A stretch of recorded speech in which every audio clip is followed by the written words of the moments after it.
I want to ask you, in your expert opinion, the Niners have really overhauled their roster this offseason. What do you think the best thing they've done so far has been? Everyone's going to say, okay, for whom have they picked up as a free agent acquisition? Who have they drafted, etc. I think the best addition that the Niners have made is bringing back Robert Salah. That is the most improved aspect of the entire organization. What? I mean, it goes without saying, the previous defensive coordinator was Nick Sorensen. He's now the special teams coordinator for the Dallas Cowboys. Robert Salah is one of the best defensive coordinators in the league. It seems like they're going from a weakness to a huge strength. Well, the great thing about it is, he had success prior to getting the job with the Jets. Now he has had that experience in New York and even in Green Bay after the Jets released him. As a head coach, as a coordinator, he's got 4 more years of experience. He probably sees the game a little bit differently than he did previously. He's grown, he's matured. And I think that is just a phenomenal asset. There are aspects about the 49er defense which needed to be fixed. And I think he probably is the guy who has the ability to rectify some of the holes in the defensive scheme, and also evaluate better the strengths and the weaknesses of the players so that he can make necessary adjustments. Yeah, it seemed with Steve Wilks and even with Nick Sorensen to agree that the Niners could cover.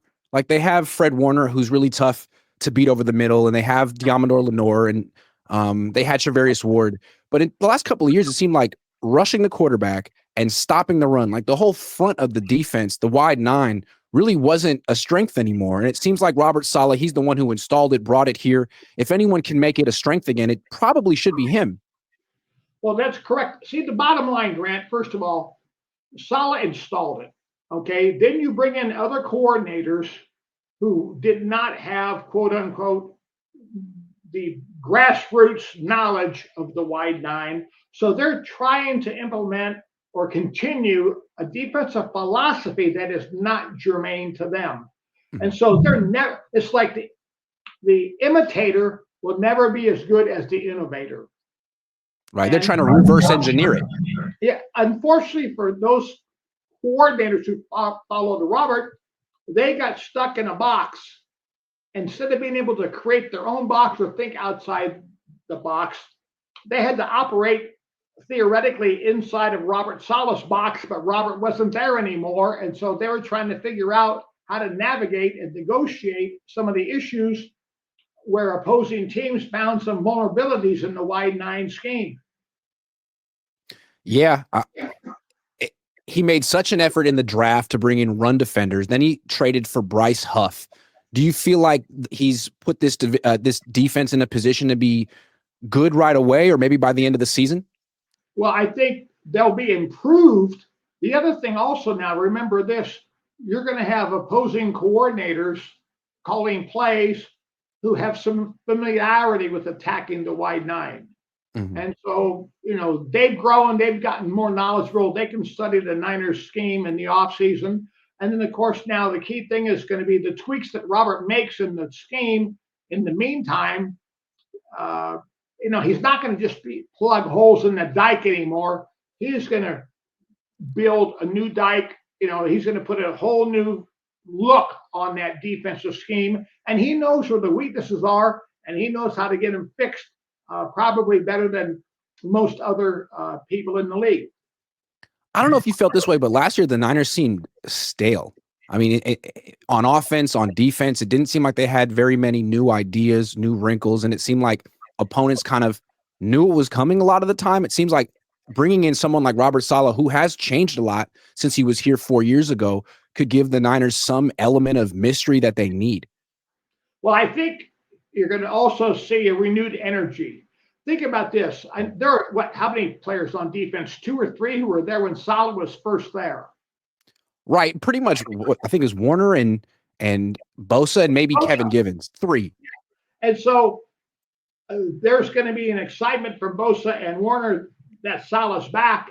And then Salah's got a lot of new faces about which to learn and what they can do best. But there's going to be an energy because they know of the success that he had prior to leaving for the Jet job. And, the other thing that's going to be a factor for the Niners also is if they can stay healthy, is to be able to face the schedule they're facing, which is allegedly the easiest schedule in the league. Absolutely. So you bring back Robert Salah, you improve tremendously at defensive coordinator. I mean, you have a lot of young players on defense, but under his direction, you think maybe it could be a big improvement over what they had last year. One more thing that's interesting about Salah too, last time he was here, he was so successful, but he was in his first stint as a defensive coordinator. He improved and changed so much over 4 years. Now he comes back, he's been a head coach. He seems like he's evolved and changed a lot, not just schematically, but as a person since the last time he was here. Well, Grant, the thing is that he now sees the game in a different vision as a former head coach, former coordinator, than when he was first with the Niners, when he was a new coordinator. So his education, he's gone from an undergraduate to a graduate level. Now he's at the doctorate level. So he has improved that much from his exposure to the game and also his own growth and maturity and how he sees things from a different perspective than he had seen them 5-6 years ago. What's interesting about him too, he comes back here after getting maybe kind of screwed over by the Jets, or maybe he was at fault. He never really had a great offense there. But the Jets are such a tire fire. He comes back, and if he has a good season, it's possible he'll be back in like the head coach conversation next year, and he could be a one and done. Do you think he's looking at this as a quick springboard out of here, or do you think there's a possibility that he could be actually like the heir apparent to Kyle Shanahan here? Yeah. I don't think Coach Salah looks at it like a springboard. To be honest, his concern obviously is to be able to bring the Niners back to their former defensive status, as a quality defense. But by the same token, with the personnel changes they've made, players with whom he had a relationship, who he's brought in, assistant coaches who have a relationship with Salah, it's almost like the Niners are bringing Salah back from an administrative perspective in their front office down there, is that they think that maybe he is going to be the heir apparent as the head coach in waiting.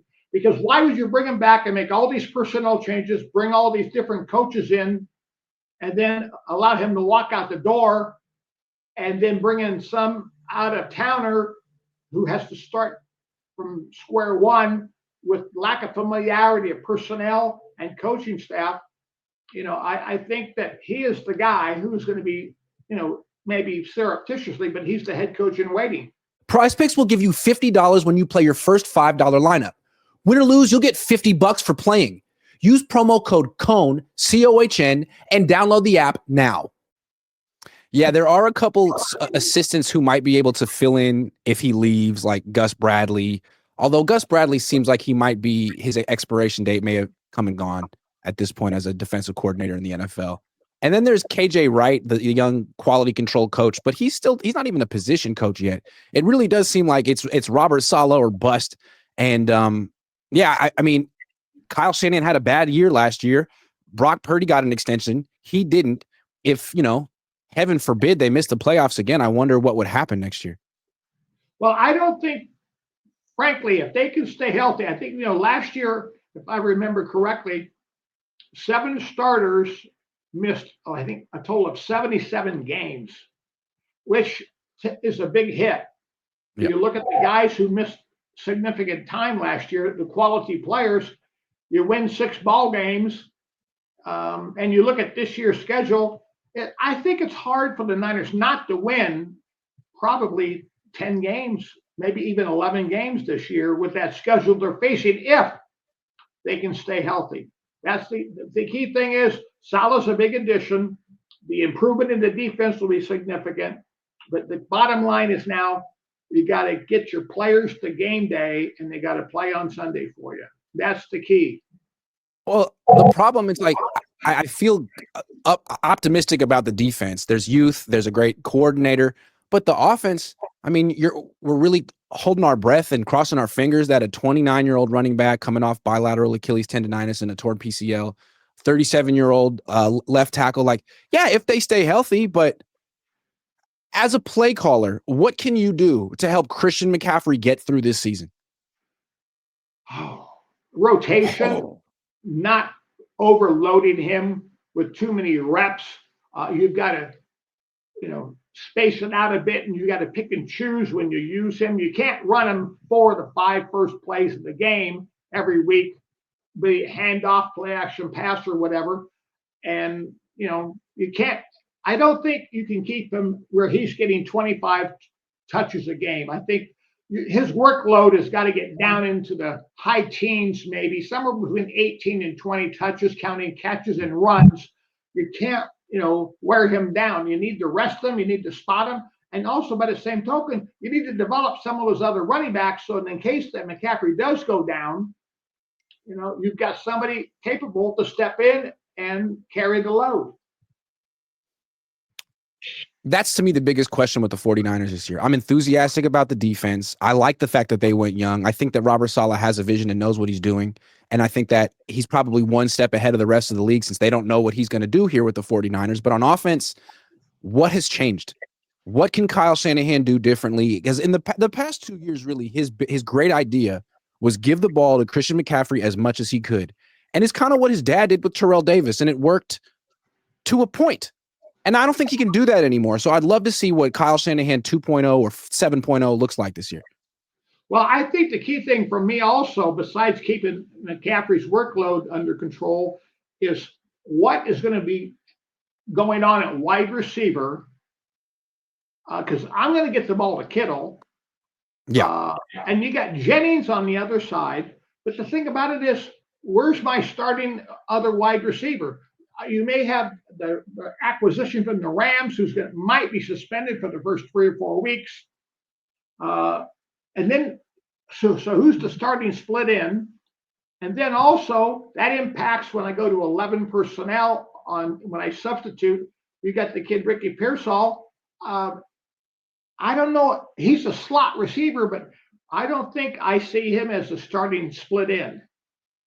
So I worry about, John Jennings is a flanker. Mm-hmm. Who's the split in?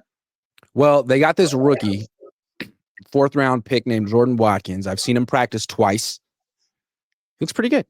I like him, but he's got a long way to go. I know. He's better than 5'8" Jacob Cowing. We're early in June, okay? Yeah. And, to project a rookie to be a starting wide receiver, that's a big leap. I mean, you're not dealing with a guy like Marvin Harrison Jr. You're not dealing with one of these Ohio State great college wide receivers transitioning to the NFL. And even they struggled early. And so, I guess the answer is supposed to be Brandon Aiyuk, right? They gave him $30 million a year. He tore his ACL in late October last year. It's unclear when he's coming back. Every few weeks he posts something on social media, which is kind of hard to understand, but it seems like he's still upset about something. Julio Jones went on a podcast and said he's still upset he didn't get enough targets in the Super Bowl. That was kind of Kyle Shanahan's job. Brandon Aiyuk the next day posted a picture of Julio Jones on his social media kind of saying like, yeah, I agree with Julio. Maybe feels the same way. What do you make of a disgruntled wide receiver who's still disgruntled after getting paid? I think the majority of disgruntled players in the NFL are all wide receivers. I think that's something to that. It comes with the position. Yeah. They all are out there in space. They want to be on the highlights on ESPN and other sports talk shows. They want the football, throw me the damn ball, like what Keyshawn Johnson once said. They can never get enough balls targeted. But I never did remember Jerry Rice or John Taylor complaining about not getting enough targets.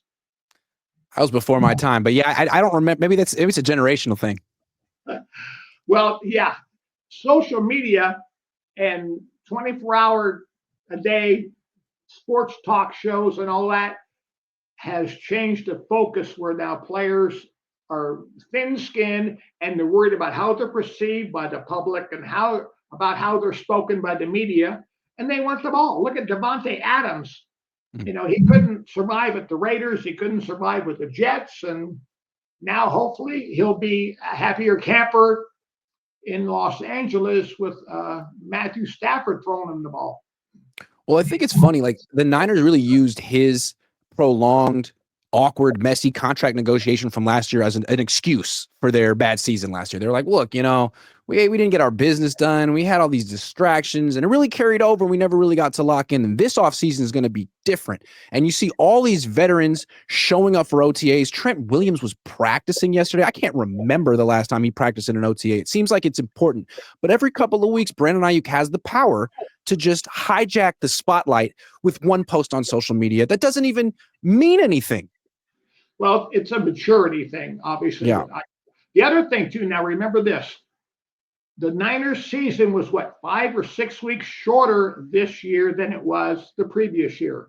Right. So now those players last year had fatigue that lingered through the middle of February from the previous season, where this year they were home free and healing and mending their wounds, a month and a week earlier this year. So they should be healthier and they should be hungry. They should be upset. They should want to prove that they were better than the way they played last year. So there's a little bit more motivation as well as the additional rest time. Right. It wasn't just a bad year. It was an embarrassing year. And so now you have Christian and George and Trent and all these guys trying to show that they're a playoff team still, especially with this easy schedule. And you got Brandon Aiyuk, who isn't quite on the same page. I guess you can handle one malcontent diva wide receiver. I guess every team has one. It's hard to go through the rosters of anybody in the NFL. You could go any team you want and pick out a guy, most likely a wide receiver, who was a little bit disenchanted because he's not being featured. He's not catching enough touchdown passes. He's not having enough targets. They're like the joke about 7-Eleven. They're always open. These wide receivers then you go to look at the tape and they go, oh my God, the guy's got two guys over him, short and long, and he still thinks he's open. They always think they're open. But the tough thing about Aiyuk, I guess, in this situation is like they paid you all this money and you're on the same team as Christian McCaffrey and George Kittle. So you're not necessarily the first option all the time. You're not Julio Jones or Jerry Rice. You're one of the good players on this team. Kind of tough if you want to elevate yourself ahead of George Kittle, who's future Hall of Famer. Well, and the other thing too, now remember, let's look at the offense. You're not in Cincinnati where you're pass first ball club. Minnesota last year, they had some pretty good receivers. The run game was kind of an afterthought, even in Minnesota.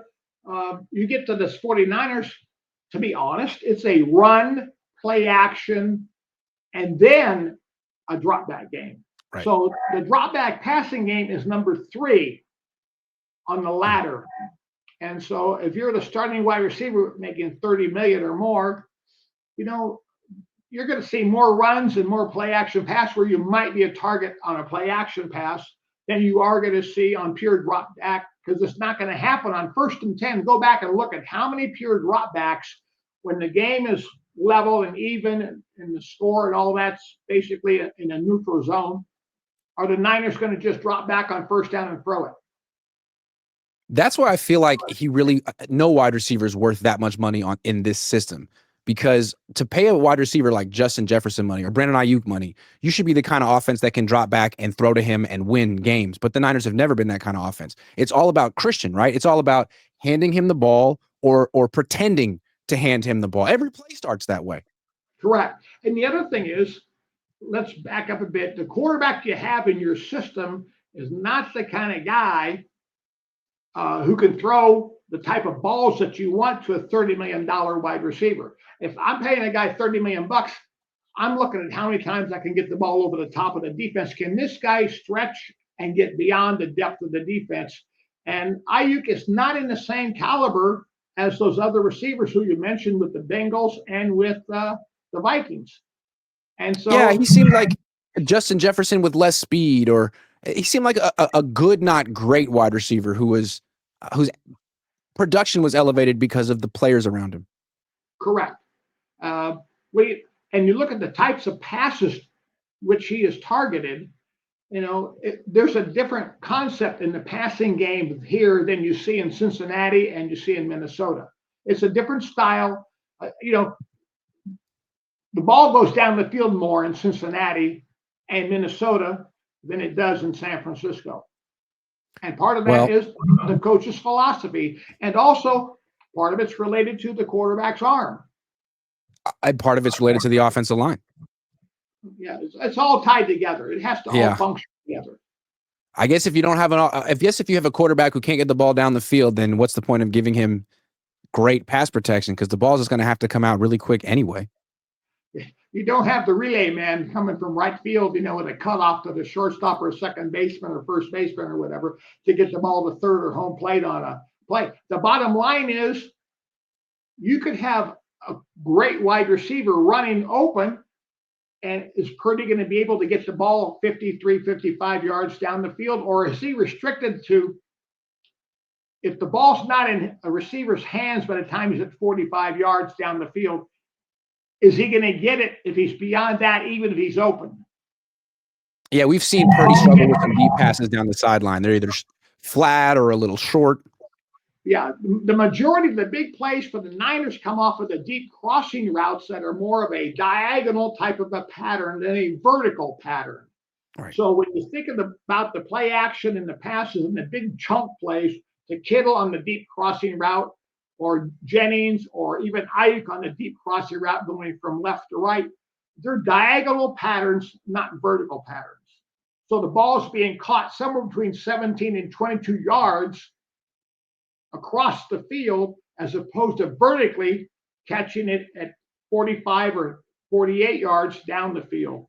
Get started at factormeals.com/Cohn50off and use code Cohn50off to get 50% off plus free shipping on your first box.